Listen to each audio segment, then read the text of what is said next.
when you say I'm fine, bisa jadi itu terjadi karena kamu tidak terlalu paham dengan emosi kamu.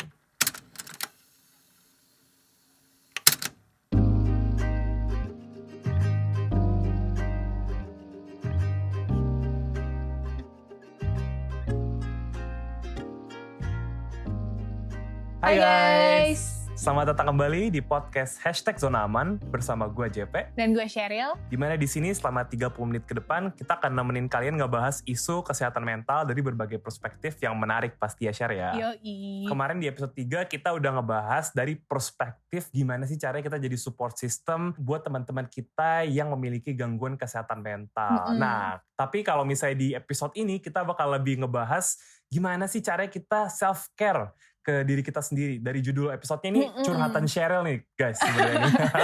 Agak personal gitu ya. Ini personal nih buat Sheryl nih.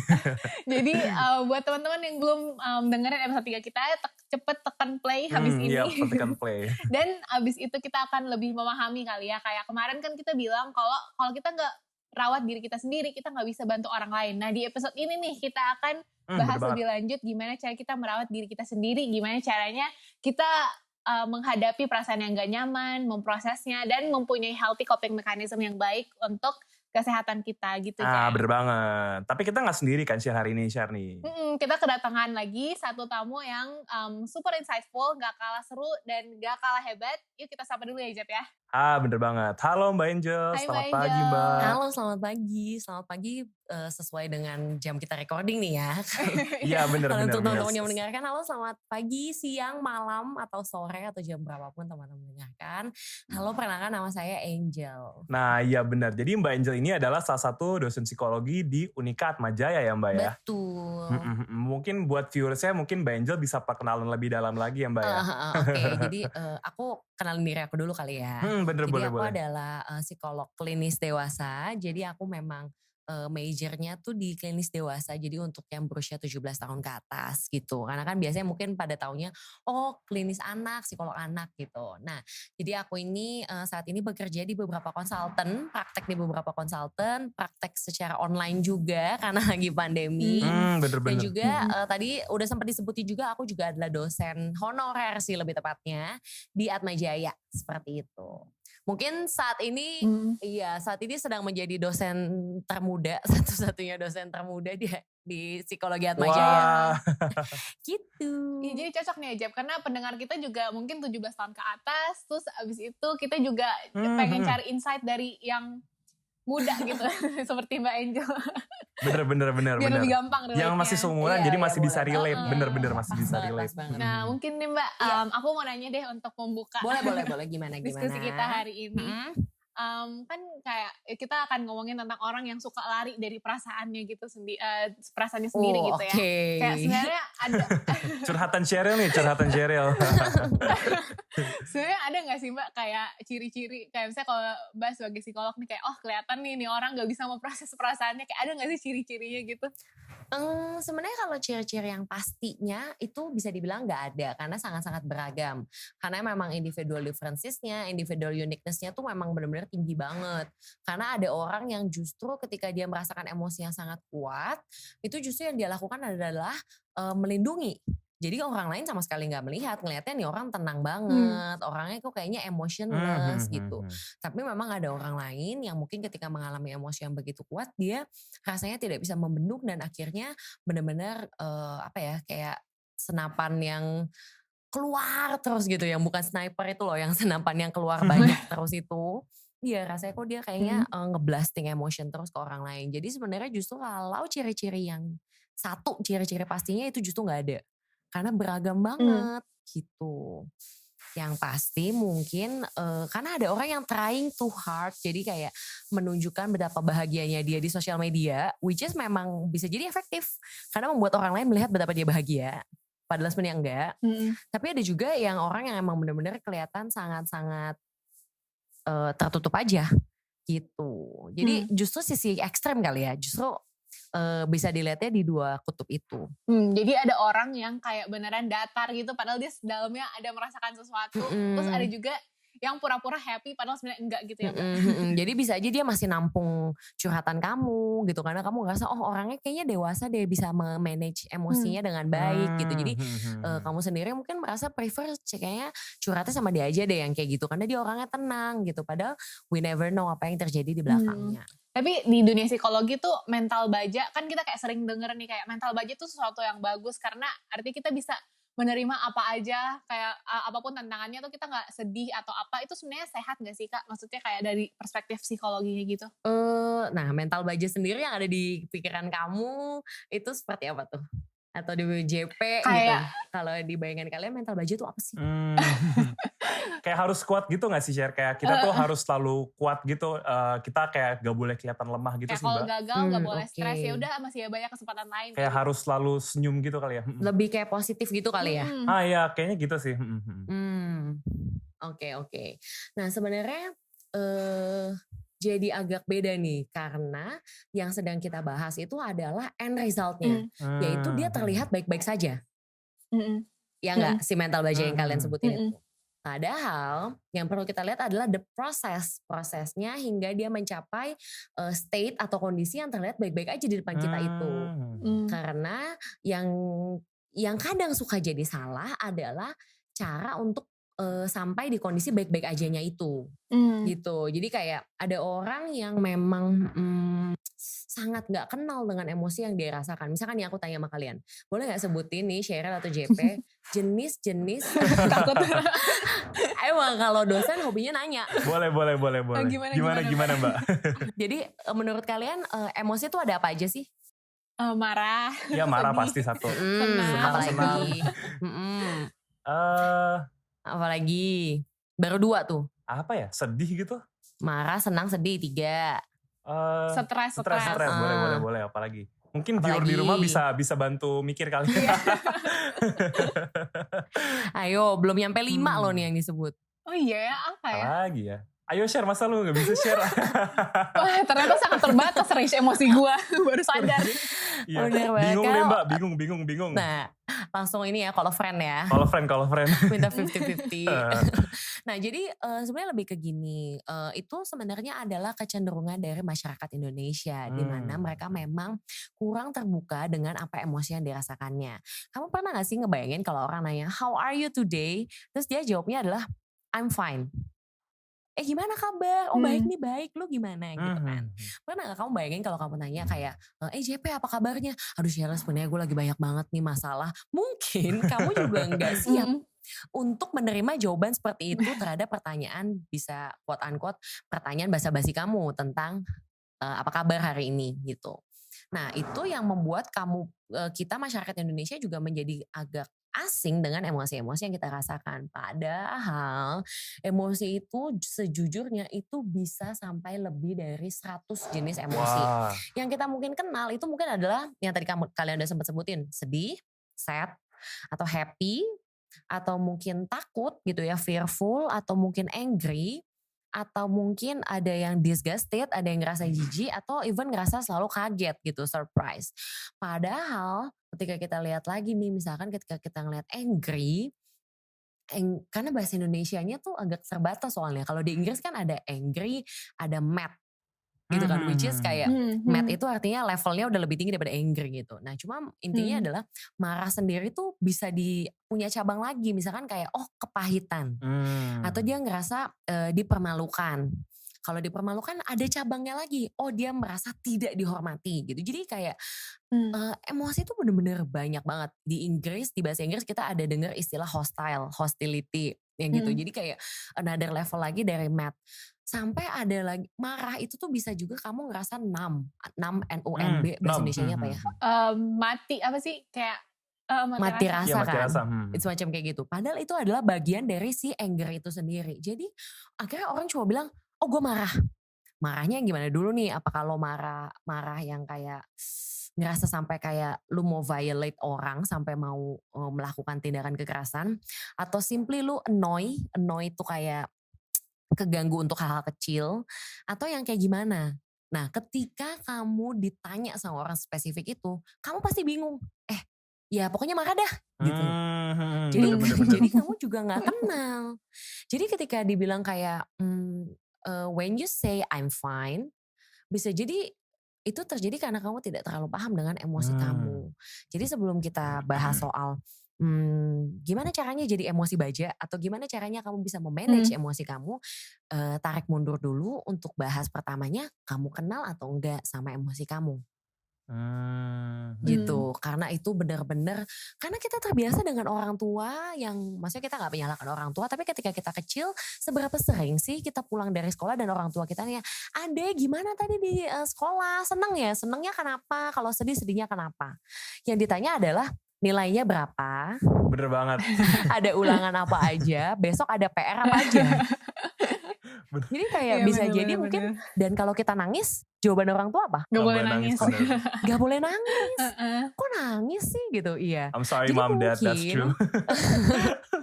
kita dibiasakan untuk mengignore gitu. Apa emosi-emosi yang kita rasakan. Jadi mungkin ada orang-orang yang bahkan segitu terinternalisasinya menilai bahwa oh emosi itu jelek.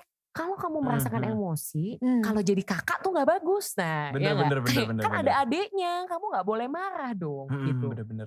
Akhirnya even untuk memvalidasi emosi kita aja, kita tidak diberikan wadah loh. Gitu. Wah parah banget kan kalau kita terbiasa dengan kayak oh iya emosi itu emang negatif. Bahkan emosi sendiri loh, orang menangkapnya emosi adalah orangnya emosian. Berarti orangnya apa? Tukang marah gitu ya. Jelek gitu ya. Tukang marah. Padahal aku baru aja ngomong bahwa emosi tuh banyak banget. Dan teman-teman boleh banget nge-googling kalau mau lihat namanya emotion wheel. WHEEL. Itu tuh wheel tuh apa sih bahasa Indonesia-nya? Roda ya. Roda, iya. Jadi emang bener-bener ada banyak banget kalau kamu lihat. Nah sekarang boleh langsung di-googling nih ya. Boleh. If you have your phone near you atau laptop near you, kamu mungkin akan amazed betapa, gila banyak banget ya ternyata gitu. Ragam dari emotion itu sendiri gitu. Wah dari Iya nih, warnanya gua lagi udah liat banyak nih. banget nih ya Kak. Ya aku lagi lihat Wah, nih gila emotion wheel. banget. Ya kan ada yang anger yang warnanya merah, ada happy yang warnanya kuning, ada sad yang warnanya biru gitu. Disgusted itu ada banyak ya. Yang tadi kita sanggup untuk sebutin cuma yang lingkaran di dalam loh. Yang di luar kita gak sanggup sebutin loh tadi gitu. Dan keterbatasan bahasa juga kali ya, ya Bener gak sih, sih? Mbak. Kayak kamu takut tuh ya kan ada fear, ada scared gitu. Kalau di Inggris tuh ada banyak gitu. Ada nervous gitu. Kalau di kita ya udah takut gitu. Jadi kayak akhirnya ya kita nggak cukup kaya lah pengenalan kita. Bener sih Mbak. Ke situ sih. Aku agak melenceng jauh ya dari pertanyaan Sheryl. Enggak kok Mbak, nggak apa-apa. Gak apa-apa. Tapi kita jadi tahu nih Jep. Kalau kita tuh lari dari perasaan atau karena kayak kita biasanya di pressure untuk jadi kuat terus karena ternyata keterbatasan ini kayak kita nggak tahu gimana perasaan kita yang sebenarnya gitu ya. Benar. Terus habis itu kita juga nggak ngerti harus diapain gitu kali ya Kak. Bener banget. Jadi kayak kita aja nggak kenal nih sama emosinya. Gimana kita tahu cara handle-nya orang emosinya. Jadi kayak gimana kita mau bisa jadian sama Sheryl kalau kita aja nggak kenal sama Sherylnya misalkan. Kan kayak gitu kan. Jadi kayak jadinya kita akan jadi jumping kalau kita langsung bahas soal how to cope with your emotion without benar-benar kenal sama emosi kamu gitu. Kayak gitu. Oh ya Kak, aku mau punya follow up question lagi deh. Boleh. Karena kan di Instagram aku lihat Kak Angel tuh aktif di bagian membahas hubungan romantis dari perspektif psikologi gitu ya Kak. Nah sebenarnya kayak kan kita kenal nih istilah kayak ghosting atau kayak orang yang pindah-pindah. Kayak misalnya kayak gak betah gitu sama pasangannya kayak ini kayak gak cocok deh, oke next. Habis itu kan kayak thank you next gitu. Itu soalnya kayak ada hubungannya gak sih Kak sama orang yang gak bisa memproses perasaannya sendiri. Dan makanya dia gak tahu kali ya dia mau ngapain. Makanya dia kayak gak bisa committed gitu. Oke. Nah sebenarnya ada macam-macam sekali lagi ya. Sebenarnya ini mungkin akan menyebalkan karena jawaban standarnya psikologi adalah tergantung gitu. Jawabannya psikolog biasanya akan selalu kayak oh tergantung gitu. Tapi sebenarnya lebih ke gini, jadi tergantung dengan seberapa tingkat komitmen yang udah bangun gitu. Karena kadang-kadang kalau emang dia belum terlalu deket, jadi bingung juga ketika gue mau ngomong kayak, gue tahu kita belum jadi apa-apa tapi udahan ya gitu sih kayak kan dia juga mungkin baru chat mungkin dia ngerasa kayak baru juga chat 5 hari gitu, baru juga chat seminggu, kayak kalau gue mau open discussion to end something that we even belum start, gue juga bingung gitu how to end this gitu. Jadi mungkin ada orang-orang yang seperti itu, tapi memang ada orang-orang yang mungkin kesulitan sehingga dia mengakhiri hubungannya dalam tanda kutip ya, dengan memutus komunikasinya sama sekali dengan cara teknologi, dengan medianya tuh adalah media teknologi. Makanya sebenarnya ghosting itu baru ada sekarang-sekarang kan ketika emang teknologi itu mulai meningkat gitu. Iya, karena dulu gak bisa hilang. Iya, karena kayak apalagi kalau misalkan satu kampus yang kayak gitu kan, kayak gimana lu akan selalu ketemu gitu kan. Nah tapi intinya sebenarnya ghosting itu adalah ketika kamu mikir mau sesuatu yang cepat dan gak ribet gitu kan gitu, karena nggak ribet gitu. Nah terus kayak gitu juga akhirnya jadinya apa ya, ghosting itu sebenarnya bukan karena orangnya tidak bisa meregulasi emosi dia, nggak selalu alasannya karena seperti itu. Bisa jadi tadi ya yang pertama aku bilang kemungkinan paling pertamanya memang hubungannya belum sedalam itu gitu, jadinya dia juga bingung mau mengakhirinya seperti apa. Tapi ya ada lagi ya masalah itu paling gak ribet. Jadi ini aku bahas yang logis dulu nih ya. Yaitu dia paling dia secara logis itu paling gak ribet. Kemudian yang berikutnya ya attraction-nya hilang. Because when you swipe left or swipe right, if we want to talk about satu platform yang cukup jelas gitu ya, swipe left or swipe right, intinya attraction yang membuat kamu swipe. Kalau yes tuh right atau left ya? Kayak right deh. Right ya, oke. Sorry pengguna aktif ya. Aduh, cuma knowledgeable, resourceful gitu ya. Oke. Nah begitu kamu swipe right, simply begitu kamu ngobrol lebih dalam sama dia, attraction-nya hilang. The reason why you swipe right jadi hilang gitu, karena semakin kamu kenal gitu. Dan kembali lagi ke alasan nomor 1, oh ya udah yang paling mudah, yang paling convenient adalah langsung ghosting gitu. Nah cuma memang aku setuju bahwa kadang mungkin ada hal-hal yang sulit untuk dia regulasi juga. Jadi sebenarnya lebih ke gini, kalau kamu mau ngomong ghosting sebagai sesuatu yang karena dia kesulitan regulasi emosi, mesti dilihat relationship state-nya. Apa tuh bahasa Indonesianya? Lagi di tahap mana gitu ya? Iya bener banget. Jadi dia sedang di tahap mana. Kalau udah sampai yang kayak emang ada komitmen yang dibangun, maka benar itu adalah satu tindakan yang tidak bertanggung jawab. Dan mungkin dia juga kesulitan untuk memanage emosinya. Tapi kalau misalkan memang even belum ada agreement di antara aku dan kamu, jadi kayak belum benar-benar ngomong kayak kalau iya benar kalau misalkan masih seperti itu maka nggak bisa tuh dibilang bahwa kayak maka nggak bisa tuh dibilang kalau misalkan kamu tuh oh berarti ini orang emang gak punya kemampuan untuk meregulasi emosinya gitu. Oke. Kalau ngomongin soal perasaan sendiri tuh kayak kenapa sih kita susah banget buat menghadapi perasaan kita sendiri, dan kita tuh lebih cenderung buat lebih self denial. Kayak tadi kakak sempat bilang kayak trying too hard. Kayak kalau misalnya ada orang tuh they're trying to look so badly happy di Instagram, kayak mereka ngepost gitu. Itu kayak gimana tuh? Oke, nah jadi sebenarnya lebih ke gini, tubuh kita, pikiran kita, itu tuh punya tugas untuk melindungi diri kita. Gitu. Jadi kayak itu respon yang sangat alamiah sekali. Makanya kalau bayangkanlah kalau misalnya kamu punya pengalaman traumatis, maka tubuh kamu, pikiran kamu akan berusaha sedemikian rupa untuk melindungi diri kamu kenapa harus dilindungi supaya kamu tetap bisa berfungsi secara normal. Misalnya kamu punya pengalaman traumatis dipukul sama pasanganmu. Kalau kamu terus-menerus mengingat kamu dipukul sama pasanganmu, maka kamu akan jadi kesulitan untuk bekerja, gak bisa ngerjain tugas-tugas kuliahmu, mungkin gak mau keluar dari rumah, yang kayak gitu. Jadi supaya kamu bisa berfungsi dengan normal, maka pikiranmu itu melakukan yang namanya coping management gitu. Jadi dia melakukan bentuk perlindungan diri supaya kamu bisa berfungsi normal lagi, supaya kamu bisa kerja, cari duit buat kamu makan, supaya kamu bisa kuliah, supaya kamu bisa lulus dan dapat gelar yang kayak gitu, supaya kamu bisa berfungsi dengan normal. Masalahnya ada orang-orang yang punya coping management atau defense mechanism, atau sebenarnya itu kenapa dibilang defense ya karena tadi yang aku bilang bahwa dia memang mendefense, memang melindungi diri kamu dari berbagai hal situasi yang membuat kamu tuh merasa tidak nyaman atau cemas yang kayak gitu.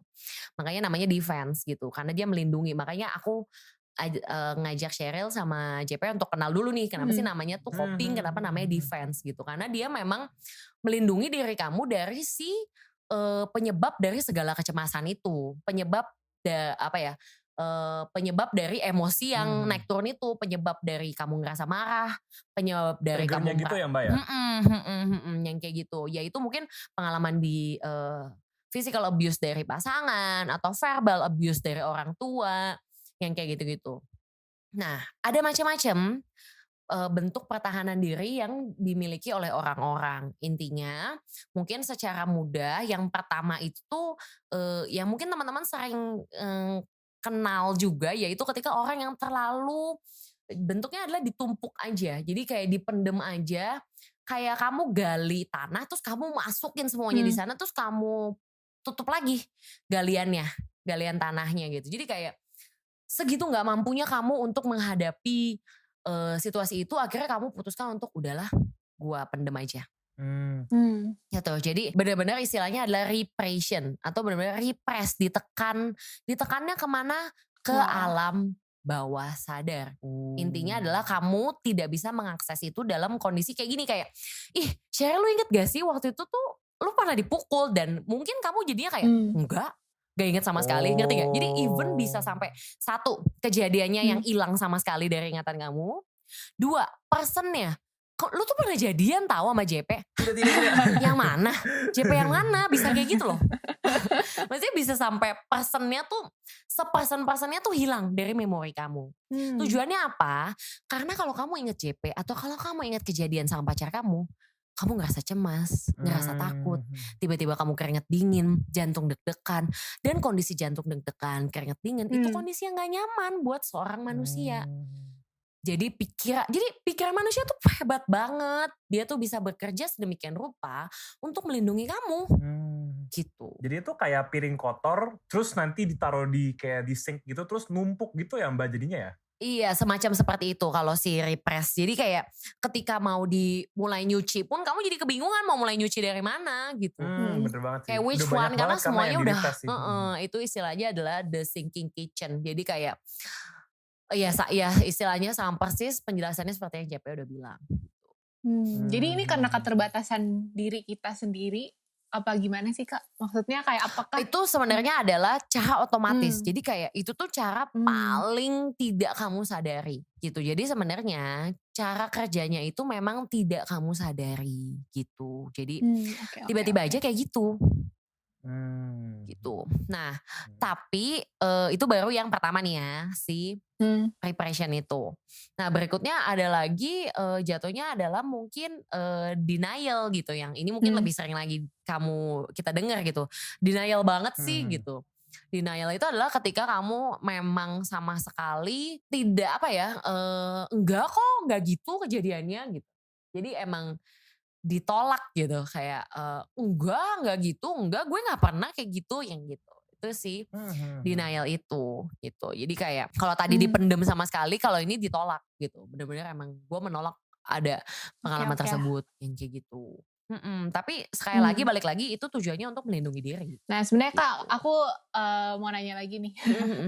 Sebenarnya kayak kalau misalnya nih aku stres, terus abis itu aku lagi sedih, aku lagi pokoknya lagi down banget, terus aku mikir kayak jadinya jadi curhat gak apa ya. Jadi kayak aku lagi banyak kerjaan gitu, terus aku aduh udahlah ntar aja sedihnya, ntar aja stresnya, yang penting kerjaan ini harus selesai dulu. Nah itu tuh sebenarnya ke perilaku atau mindset seperti itu ada akibatnya gak sih bagi diri kita sendiri atau orang di sekitar kita? Nah kamu bayangin kayak yang tadi JP bilang, kalau ada piring kotor, terus kamu tumpuk terus menerus, efeknya tuh apa aja? Bau. Satu, bau, bener banget bau. Kedua, Terus susah dihilangin nanti noda-noda di piringnya ya. Oke, jadi apa ya? Jadi dia udah nempel gitu kan kotorannya, jadi susah dihilangin. Oke, 2. Jadi 1 bau, 1 ya makin nggak bisa dihilangin lah kotoran di piringnya. Apalagi? Ada lagi nggak? Kayak susah bingung gitu gak sih Mbak? Kayak maksudnya yang mana dulu nih yang mau mau dibersihin gitu. Dan akan berujung pada ya udahlah nanti aja gitu. Jadi Nah, kayak iya bener saking sih, itu kamu bener sih. bingungnya akhirnya jadinya makin ditunda-tunda lagi. Nah, itu yang akan terjadi dengan kondisi emosi kita. 1, kamu menjadi orang yang gak akan bisa menyebarkan wewangian atau membuat orang lain intinya mau deket-deket sama kamu. Karena kamu orang yang setiap kali kamu punya masalah, kamu pendem. Dan kamu tidak bisa menjadi sosok pribadi yang positif dan membuat orang nyaman juga untuk stay around you. Gitu. Karena you have so many unfinished problems, so many emotion yang gak bisa kamu regulasi. Sehingga bawaannya segala sesuatu yang keluar dari kamu mungkin sesuatu yang kayak, ya lo mah enak, lo kan gini gitu misalkan. Toxic gitu ya Mbak jadinya ya? Iya, tanpa kamu sadar kamu menjadi piring kotor yang mengeluarkan bau. Dan orang mau gak sih deket-deket sama piring kotor yang mengeluarkan bau? Ya gak mau kan gitu. Jadi dan kedua, ya udah gue mau perbaikin diri gue mau. Mulai dari mana? Udah jauh banget, tumpukannya udah tinggi banget. Udah susah banget gitu. Jadi kayak beneran, dan yang Cheryl bilang juga benar, yang kayak jangan-jangan bekasnya jadi lebih susah buat dihilangin di piring kotornya gitu. Dibandingkan kamu langsung cuci ya paling maksimal 2 jam setelah piring kotornya kamu taruh lah gitu. Itu kayak kalau kamu buat makan siang, minimal makan malam udah kamu cuci lah tuh piring yang bekas makan siang gitu. Jadi gak boleh ditunda terlalu lama lah ya intinya. Langsung dihadapin. Untuk ngurus perasaan. Iya, yang seperti itu. Karena kayak itu yang bakalan memunculkan topik baru lagi yang kayak, ya nih problemsnya tuh adalah soal inner child-nya. Jadi kayak even problemnya dari masa kecil. Terus sampai kamu umur sekarang 21, 22 tahun gak kelar gitu. Bingung kan gimana mau beresinnya. Gimana? Kayak ya gimana dong, masalahnya udah dari lama banget yang kayak gitu. Masalahnya sebenarnya sama abangnya dia sendiri waktu zaman dia masih umur 5 tahun, ya gimana mau solve-nya kalau sekarang. Terus gimana dong Kak? Maksudnya kalau misalnya udah terlanjur gitu, maksudnya ada tools gak sih yang maksudnya kayak untuk meminimalisir lah, atau kayak untuk kayak menghentikan habit lari ini gimana? Oke. Nah sebenarnya yang paling penting itu adalah yang pertama itu adalah kamu harus aware dulu. Memunculkan kesadaran. Gitu. Jadi cara memunculkan kesadaran itu sebenarnya macam-macam. Bisa dari kamu ngerasain efek-efeknya. Duh kok gue jadi susah banget ya tidur ya. Kayak aduh kok gue kayak setiap kali tidur tuh gue kayak memuncul kayak pikirannya justru sibuk banget gitu. Jadi kayak ada sesuatu yang berbeda dari yang biasanya, yang sebenarnya itu terjadi saking kayak tumpukan di tanahnya udah mau meledak saking banyaknya tuh kayak ya gitu loh, udah piring kotornya tuh udah bau banget gitu. Intinya level satunya adalah aware, dan yang bisa aware itu sebenarnya cuma kamu sendiri gitu. Apalagi kalau orang sepintar itu ya dalam melindungi atau menekan emosi-emosinya. Kalau yang cukup ekspresif memang langkah aware-nya ini bisa dibantu dengan orang-orang sekitarnya. Karena orang-orang sekitarnya mungkin bisa kasih masukan yang kayak, dulu ini banget sih, apa kayak gue keganggu banget loh sama posan lo di Instastory yang isinya marah-marah doang gitu. Misalnya kayak aware ketika orang lain pun juga ngomong ke kamu. Jadi aware itu bisa dari 2 aspek, dari internal secara kamu diri sendiri yang memang sadar, I think something is changing deh inside me gitu. Kayak ada sesuatu deh yang membuat gue tidak nyaman. Atau yang kedua dari eksternal, yaitu sadar ketika orang-orang kasih pandangan-pandangan, masukan-masukan, omongan-omongan mereka ke kamu. Oke. Level satunya aware gitu. Dan aware secara internal juga bisa dimulai dengan aware ketika kamu mengalami dampak-dampak negatif akibat itu gitu. Misalkan ya yang tadi aku bilang, jadi susah tidur, jadi easily forget, kayak kurang fokus yang kayak gitu. Tapi aku mau nanya lagi Mbak, ini follow up question aja sih, kayak kalau misalnya dari kita udah aware nih Mbak, dari kayak Mbak bilang tadi, appropriate measures itu apakah baiknya nih kalau misalnya nih aku kayak agak nggak srek sama satu hal yang temen aku bilang dulu ke aku, I really didn't like what he said gitu. Kayak apakah baiknya kalau misalnya udah kasus kayak gini, baiknya aku ngomong aja ke dia nih sekarang kayak, hai, ini kayak masa udah lama banget, udah kayak 7 tahun yang lalu, we haven't spoken in a while. Apakah baiknya kayak aku ngomongin aja ke dia kayak I didn't like what you say dulu gitu. Sorry kalau gue baru ngomong kayak lama gitu. Apakah baiknya kita omongin langsung atau gimana? Nah, tergantung nih, tergantung lebih ke relasi kamu saat ini sama orangnya itu seperti apa. Apakah relasinya benar-benar jadi serusak itu, ataukah kamu juga jadi sangat berhati-hati, apa ya, kayak walking on a neckshell. Istilahnya itu kayak berjalan di atas cangkang telur, which is gampang banget untuk pecah kan.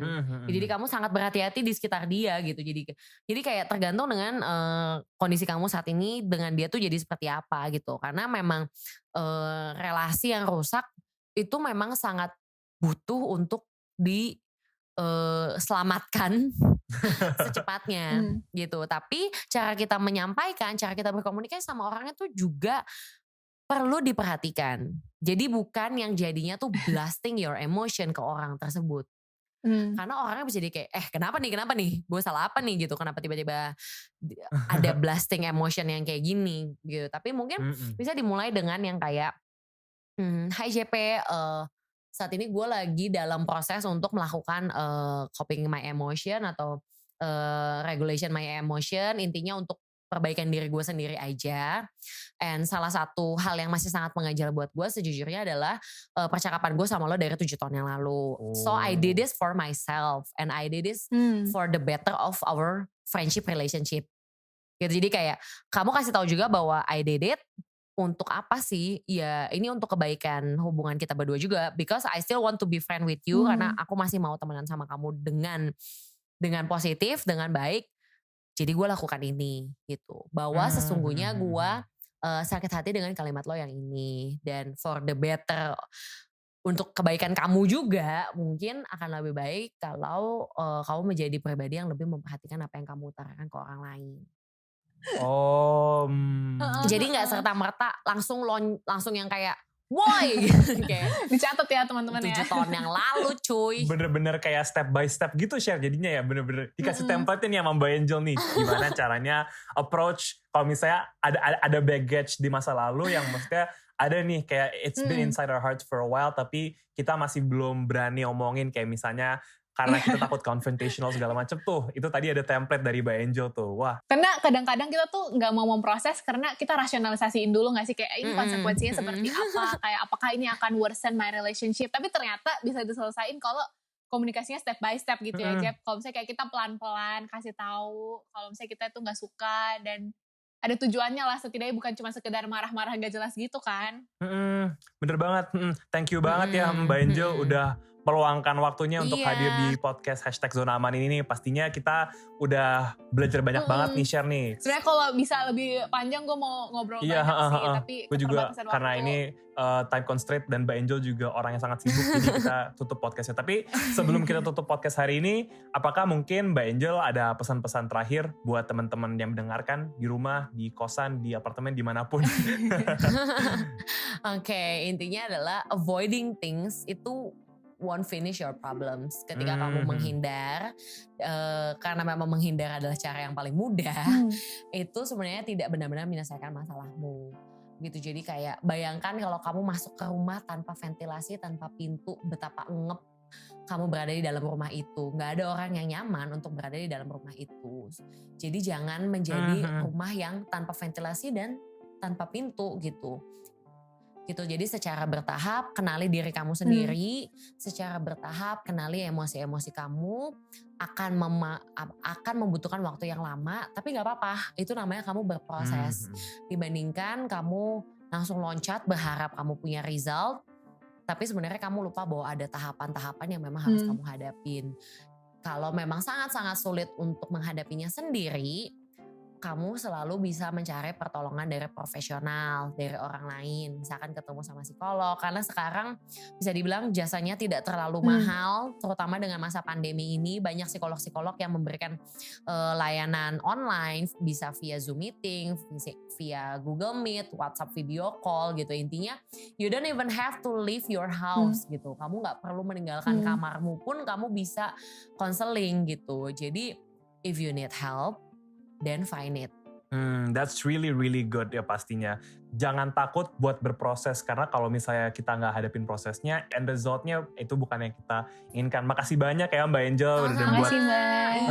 Dan buat teman-teman yang baru dengerin podcast #Zona Aman dan wondering kapan sih episode selanjutnya bakal tayang, bisa follow aku kita di Spotify di podcast #Zona Aman. Dan kita juga ada di Instagram di @shineidn buat tahu semua konten-konten